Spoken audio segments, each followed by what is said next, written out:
আজকে আমরা আরও একটি নতুন সমস্যা নিয়ে হাজির হলাম। এই সমস্যাটি আমরা খুব সহজে কিভাবে সমাধান করতে পারি সেই বিষয়ে আমি আলোচনা করব।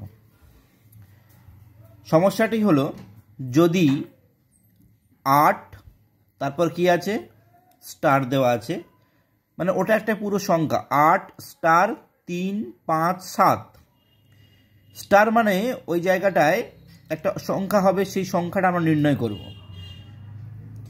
সংখ্যাটি মানে এই সংখ্যাটি 8 স্টার 3 5 7 এই সংখ্যাটি 11 দ্বারা বিভাজ্য হয়, তবে লুপ্ত অঙ্কটি, মানে ওই যে স্টার জায়গাটায় যে সংখ্যাটা বসানো নেই সেই সংখ্যাটা আমরা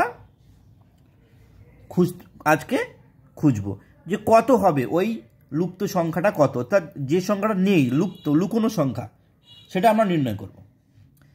তো কীভাবে নির্ণয় করব সেটা আমরা দেখব। প্রথমত আমরা আলোচনা করব যে কোনো একটি সংখ্যা কখন 11 দ্বারা বিভাজ্য হয়। কি বললাম? কোনো একটি সংখ্যা কখন 11 দ্বারা বিভাজ্য হয়। এগুলো একটু মনে রাখার বিষয়, মানে অঙ্কের কিছু কিছু বিষয় কিন্তু একটু মনে রাখতে হবে। যেমন কোনো একটা সংখ্যা 11 দ্বারা কখন বিভাজ্য হবে সেইটা আমাদের একটু খেয়াল রেখে অঙ্কটা কিন্তু করতে হবে। কোনো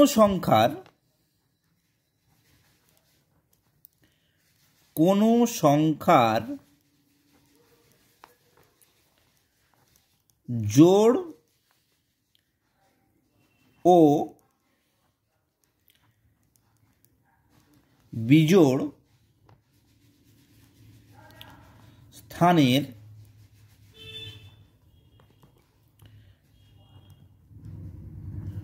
অঙ্ক সমষ্টির পার্থক্য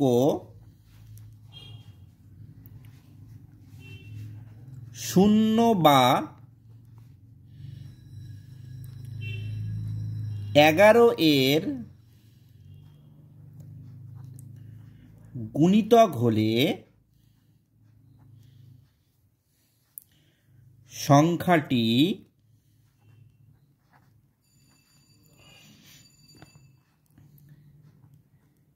এগারো দ্বারা বিভাজ্য হবে। এইটা একটু মনে রাখার বিষয়,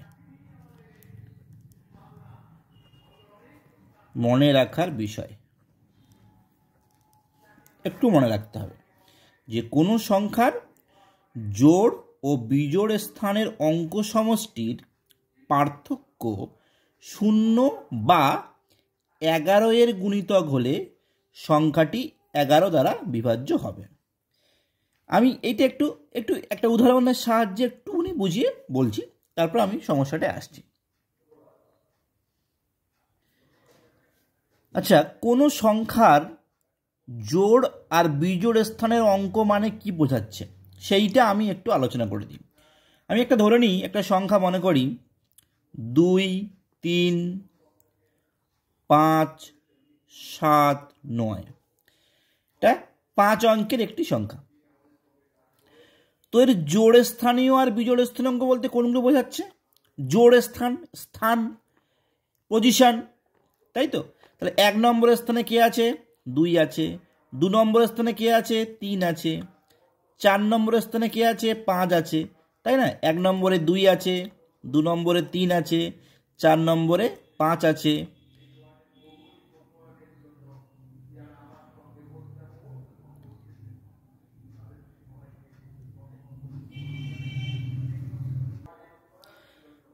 একটু ভুল হলো, 1 নম্বরে 2 আছে, 2 নম্বরে 3 আছে, 3 নম্বরে 5 আছে, 4 নম্বরে 7 আছে, আর 5 নম্বরে কত আছে? 9 আছে। স্থানগুলো বলছি। তাহলে এখানে এই যে স্থানগুলো, এগুলো কি স্থানগুলোর জোড় স্থান কোনগুলো আর বিজোড় স্থান কোনগুলো? জোড় স্থান হলো 2, 4, আর বিজোড় স্থান কোনগুলো? 1, 3, 5। তাহলে আমি যদি বলি যে জোড় স্থানের অঙ্কগুলো কত, জোড় স্থানের অঙ্কগুলো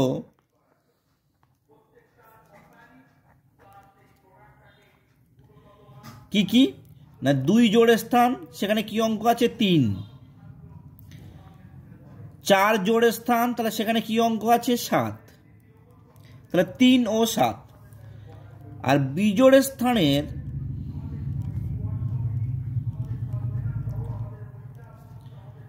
অঙ্কগুলো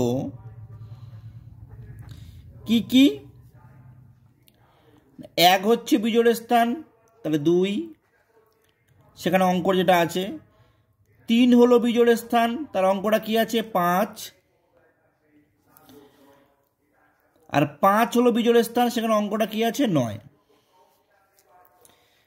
তাহলে কোনো সংখ্যার জোড় ও বিজোড় স্থানের অঙ্ক সমষ্টির পার্থক্য, তাহলে জোড় স্থানের অঙ্কগুলো পেয়ে গেছি, বিজোড় স্থানের অঙ্কগুলো পেয়ে গেছি, তাহলে জোড় স্থানের অঙ্ক সমষ্টি মানে কি? সমষ্টি মানে কি? যোগ। তাহলে জোড় স্থানের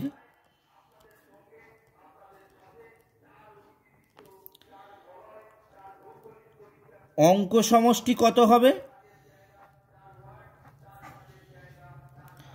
3। অঙ্কগুলো কি কি? জোড় স্থানে 3 ও 7, তাহলে সমষ্টি হলো 3 × 7 = 10।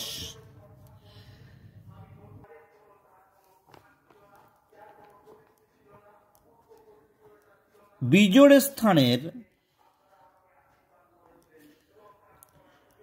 অঙ্ক সমষ্টিগুলো কত? অঙ্ক সমষ্টি কত না, বিজোড় স্থানের অঙ্কগুলো কি কি? 2, 5, 9। তাহলে যোগ করি, সমষ্টি মানে যোগ, 14, 16।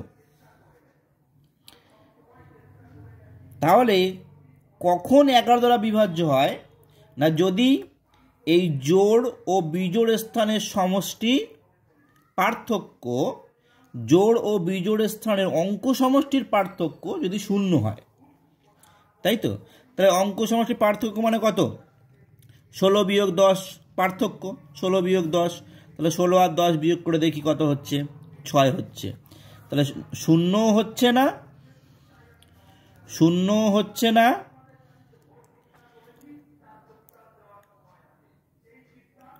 অথবা 11-র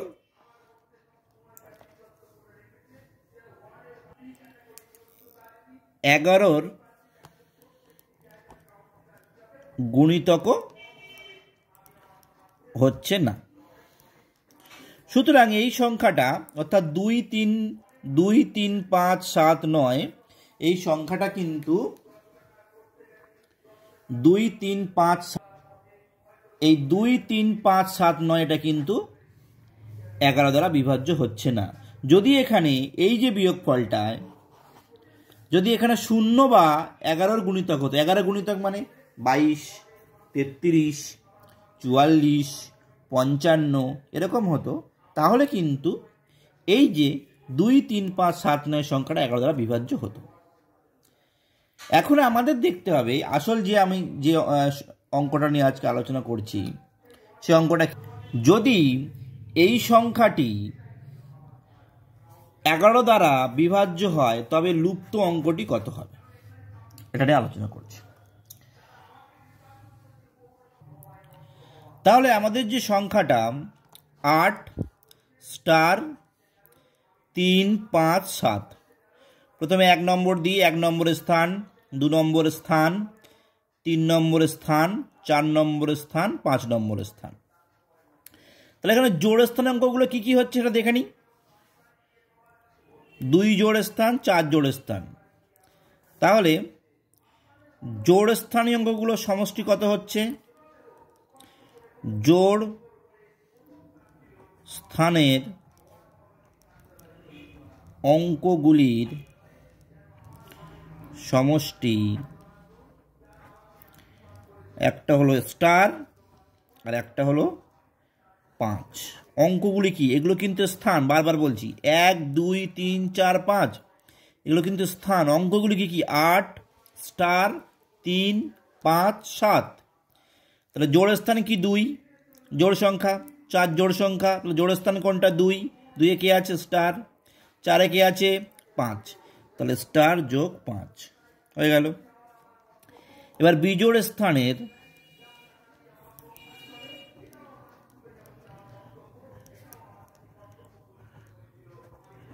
অঙ্কগুলির